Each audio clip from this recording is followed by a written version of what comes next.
എല്ലാവർക്കും നമസ്കാരം. ഇന്ന് നടന്നിട്ടുള്ള സെക്രട്ടേറിയറ്റ് OA മെയിൻസിന്റെ ഇംഗ്ലീഷിന്റെ ക്വസ്റ്റ്യൻസ് നമുക്ക് നോക്കാം. ഓക്കെ, ക്വസ്റ്റ്യൻ പേപ്പർ എങ്ങനെയുണ്ടായിരുന്നു, അതേപോലെ തന്നെ ഇംഗ്ലീഷ് എല്ലാവർക്കും നന്നായിട്ട് ചെയ്യാൻ പറ്റിയോ എന്നൊക്കെ ഒന്ന് കമന്റ് ചെയ്യാം കേട്ടോ. നമ്മുടെ ക്ലാസ് ഒക്കെ യൂസ്ഫുൾ ആയിട്ടുണ്ടെങ്കിൽ തീർച്ചയായിട്ടും അതും കൂടെ ഒന്ന് പറയണേ. അപ്പൊ നമുക്ക് സ്റ്റാർട്ട് ചെയ്യാം. First question, identify the correct sentence.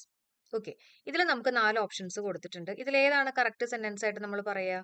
Option B ആണ് അല്ലേ? The bouquet of flowers smells good എന്നുള്ളതാണ് ആൻസർ ആയിട്ട് വരിക. അപ്പൊ എങ്ങനെയാണ് ഈ ഒരു ആൻസർ ആയിട്ട് വന്നത്? നമുക്കറിയാം, ഒരു പ്രപ്പോസിഷൻ ഉണ്ടെങ്കിൽ അതിന് മുമ്പിലുള്ള ആളെ നോക്കിയിട്ട് വേണം നമ്മൾ ഫില്ല് ചെയ്യാനായിട്ട് അല്ലേ? അപ്പോ അതുകൊണ്ട് ദ ബൊക്കെ എന്ന് പറയുമ്പോൾ നമുക്ക് എങ്ങനെ എടുക്കാം? അതിനെ സിംഗുലർ വെർബായിട്ട് കൺസിഡർ ചെയ്യാം അല്ലെ? അപ്പോൾ സ്മെൽസ് ആണ് ആൻസർ ആയിട്ട് വരിക. ഓക്കെ, ഇപ്പൊ നമ്മുടെ കഴിഞ്ഞ സിവിൽ എക്സൈസ് ഓഫീസറിന്റെ എക്സാമിന്റെ ക്വസ്റ്റ്യൻ പേപ്പറിലാണെങ്കിലും ഇതേ കൺസെപ്റ്റ് ബേസ് ചെയ്തിട്ടുള്ള ക്വസ്റ്റ്യൻ ഉണ്ടായിരുന്നു. ഓക്കെ, അപ്പൊ ആ ഒരു കൺസെപ്റ്റ് അറിയാത്ത ആരെങ്കിലും ഉണ്ടെങ്കിൽ പഠിച്ചിട്ട് പോവാ കേട്ടോ. അല്ലെങ്കിൽ ബൊക്കെ ഓഫ് ഫ്ലവേഴ്സ് എന്ന് പറയുമ്പോൾ ഫ്ലവേഴ്സ് അല്ല നമ്മൾ നോക്കേണ്ടത്, ആ ബൊക്കെ എന്നുള്ള ഒരു വേർഡാണ് നമ്മൾ നോക്കേണ്ടത് അല്ലെ? അതിനാണ് ഇമ്പോർട്ടൻസ്. അപ്പൊ അതുകൊണ്ട് തന്നെ നമ്മൾ സിംഗുലർ വെർബ് വേണം യൂസ് ചെയ്യാനായിട്ട്. അടുത്ത നോക്കാം. Dash Europeans concord many parts of the world before first world war. Answer the Europeans ആണ്. ഓക്കെ, അപ്പോൾ യൂറോപ്യൻസ് എന്നുള്ള രീതിയിൽ, അല്ലെങ്കിൽ അവിടെ യൂറോപ്പിൽ താമസിക്കുന്ന ഒരു ഇൻഹാബിറ്റൻസ് എന്നുള്ള രീതിയിൽ പറയുമ്പോൾ നമ്മൾ യൂസ് ചെയ്യേണ്ടത് ഏതാ? ദ എന്ന് പറഞ്ഞിട്ടുള്ള ഡെഫിനറ്റ് ആർട്ടിക്കിൾ ആണ് അല്ലെ?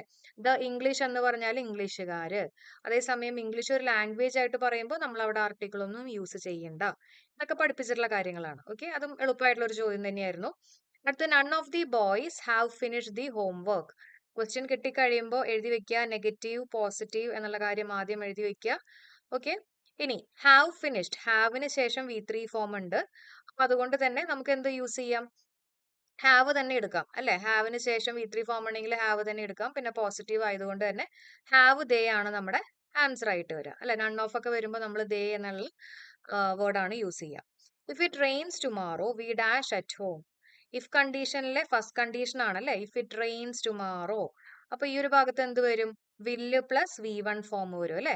ഓപ്ഷൻ സി ആണ് ആൻസർ ആയിട്ട് വരിക. ഇതെല്ലാം വളരെ സിമ്പിൾ ആയിട്ടുള്ള ചോദ്യങ്ങളായിരുന്നു കേട്ടോ. നിങ്ങൾ എല്ലാവരും ശരിയാക്കിയെന്ന് ഞാൻ വിചാരിക്കുകയാണ്. ഇനി Alex said I have finish my task. Choose the correct conversation in to indirect speech. Indirect സ്പീച്ചിലേക്ക് ആക്കാനാണ് പറഞ്ഞിട്ടുള്ളത്. ഐ ഹാവ് ഫിനിഷ്ഡ് നമ്മുടെ റിപ്പോർട്ടിംഗ് വെർബ് പാസ്റ്റ് ടെൻസിലാണ്. ഡബിൾ കോട്സിൽ കൊടുത്തിട്ടുള്ള ഭാഗത്തിന്റെ ടെൻസ് മാറ്റണം. ഹാവ് ഫിനിഷ്ഡ് എന്നുള്ളത് എന്തായിട്ട് മാറും? ഹാഡ് ഫിനിഷ്ഡ് ആയിട്ട് മാറും. അങ്ങനെ നോക്കുമ്പോൾ നമുക്ക് 2 ഓപ്ഷൻ മാത്രമേ ഹാഡ് ഫിനിഷ്ഡ് എന്നുള്ള രീതിയിൽ കാണാൻ പറ്റുള്ളൂ.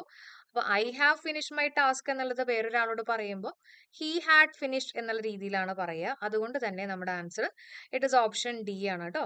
Which of the following words is closest in meaning to delinquent. ഡെലിക്വന്റിന്റെ മീനിങ് വരുന്ന വേർഡ് ഏതാണെന്നാണ് നമ്മളോട് ചോദിച്ചിട്ടുള്ളത്.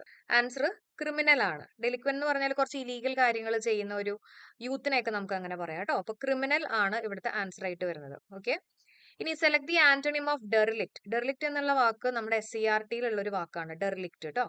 അപ്പോൾ ഈ ഡെറിലിക്റ്റിന്റെ ആന്റണിം ആണ് ചോദിച്ചിട്ടുള്ളത്. അപ്പൊ ഡെറിലിക്ട് എന്ന് പറയുമ്പോൾ നമ്മൾ ഡിസ്കസ് ചെയ്തിട്ടുണ്ട്, കുറച്ച് നെഗറ്റീവ് രീതിയിൽ നമ്മൾ പറയുന്ന ഒരു വേർഡ് ആണ് അല്ലെ?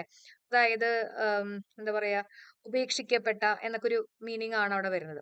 ഡെറിലിക്റ്റ് കുറച്ച് നെഗറ്റീവ് ആണ്. അപ്പോൾ നമുക്ക് ഓപ്ഷൻസ് നോക്കുമ്പോൾ ഇവിടെ എന്തൊക്കെയല്ല, ഡെസേർട്ടഡ് ഉണ്ട്, നെഗ്ലിജന്റ് ഉണ്ട്, കെയർലെസ് ഉണ്ട്. ഇതെല്ലാം നെഗറ്റീവ് എന്നുള്ള രീതിയിൽ തന്നെയാണ് വരിക. അപ്പോ ഇതിന്റെ ആന്റണിം അല്ലേ, ഓപ്പോസിറ്റ് ആയിട്ടല്ലേ ചോദിച്ചിട്ടുള്ളത്. അപ്പൊ അതുകൊണ്ട് തന്നെ ആൻസർ അറ്റന്റീവ് ആണ്. ഓക്കെ, ഓപ്ഷൻ സി ആണ്, അറ്റന്റീവ് ആണ് നമ്മുടെ ആൻസർ ആയിട്ട് വരിക. ഇനി അടുത്ത ക്വസ്റ്റ്യൻ നമുക്ക് നോക്കാം. നെക്സ്റ്റ് വൺ, ദ ടീച്ചർ ആസ് the students to dash their assignment before submitting it. Okay, വളരെ സിമ്പിൾ ആയിട്ടുള്ള ചോദ്യം തന്നെയാണ്. ലുക്ക് ഓവർ അല്ലെ? ലുക്ക് ഓവർ എന്ന് പറഞ്ഞാൽ എന്താ? ഓവറായിട്ട് നോക്കുക എന്നുള്ള രീതിയിൽ നല്ലപോലെ എക്സാമിൻ ചെയ്യുക എന്നുള്ളൊരു മീനിങ് ആണ് അവിടെ വരുന്നത്. നമ്മൾ ഇന്നലത്തെ ക്ലാസ്സിൽ കൂടി അത് എടുത്ത് റിവിഷൻ ചെയ്തതാണ് കേട്ടോ. ക്ലാസ് അറ്റൻഡ് ചെയ്യാത്ത ആരെങ്കിലും ഉണ്ടെങ്കിൽ തീർച്ചയായിട്ടും ക്ലാസ്സുകൾ ഫോളോ ചെയ്യുക. ഇനി അതിന്റെ കൂടെ നമുക്ക് പഠിക്കാനുള്ളതും കൂടെ നമുക്ക് നോക്കി പോവാം. ഓക്കെ, അപ്പൊ അതിൽ ഫസ്റ്റ് വൺ ഏതാ? Turn down. ടേൺ ഡൗൺ എന്ന് പറഞ്ഞാൽ റെഡ്യൂസ് ചെയ്യുക. ഇപ്പോ can you turn down the music എന്ന് പറഞ്ഞാൽ മ്യൂസിക്കിന്റെ വോളിയം റെഡ്യൂസ് ചെയ്യുക അല്ലെ? അപ്പൊ അതാണ് ടേൺ ഡൗൺ എന്ന് പറഞ്ഞാൽ കേട്ടോ. സെറ്റ് ഓഫ് എന്ന് പറഞ്ഞിട്ടുള്ള ഫ്രേസിൽ verb that is important. Main ആയിട്ട് ജേർണിക്ക് വേണ്ടിയിട്ട് പോകുമ്പോൾ നമ്മൾ സെറ്റ് ഓഫ് പറയും. Okay, we set off early to avoid traffic അല്ലെ? ഒരു ജേർണിക്കൊക്കെ സെറ്റ് ഓഫ് ചെയ്യാന്നുള്ള രീതിയിൽ നമുക്ക് പറയാം. ലുക്ക് ഡൗൺ അല്ലെങ്കിൽ ലുക്ക് ഡൗൺ അപ്പോൺ എന്ന് പറഞ്ഞാൽ ഒരാളെ തരം താഴ്ത്തി കാണുക അല്ലെ? ട്രീറ്റ് വിത്ത് കണ്ടംപ്റ്റ് എന്ന് പറയും. ഓക്കെ, ഇനി അടുത്ത ചോദ്യം, hand writing that cannot be red. എന്താ പറയാ? ഇല്ലെജിബിൾ അല്ലെ? ലെജിബിൾ അല്ല, എനിക്ക് വായിക്കാൻ പറ്റുന്നില്ല, റീഡബിൾ അല്ല എന്ന് പറയുന്നതാണ്. ഇനി നമ്മുടെ ലാസ്റ്റ് ക്വസ്റ്റ്യൻ ഓൺ ക്ലൗഡ് 9 എന്ന് പറഞ്ഞു കഴിഞ്ഞാൽ ദാറ്റ് ഇസ് ക്ലൗഡ് 9ലെത്തി. ഇതും നമ്മൾ ഡിസ്കസ് ചെയ്തിട്ടുള്ള ഒരു ഇഡിയം തന്നെയാണ്. സിമ്പിൾ ആയിട്ടുള്ള ഒരു ഇഡിയാണ്. എക്സ്ട്രീംലി ഹാപ്പി ഓർ എലേറ്റഡ് എന്നുള്ളതാണ് ക്ലൗഡ് 9ന്റെ മീനിങ് ആയിട്ട് വരുന്നത്. ഓക്കെ, അപ്പൊ എല്ലാവർക്കും എക്സാം എങ്ങനെയുണ്ടായിരുന്നു ഒന്ന് കമന്റ് ചെയ്യുക. അതേപോലെ തന്നെ നമ്മുടെ ക്ലാസ്സുകളൊക്കെ എല്ലാവർക്കും യൂസ്ഫുൾ ആയോ എന്നും കൂടി കമന്റ് ചെയ്യുക, ലൈക്ക് ചെയ്യുക. അപ്പൊ നമുക്ക് അടുത്ത വീഡിയോയിൽ കാണാം. Thank you so much for supporting. Have A nice day.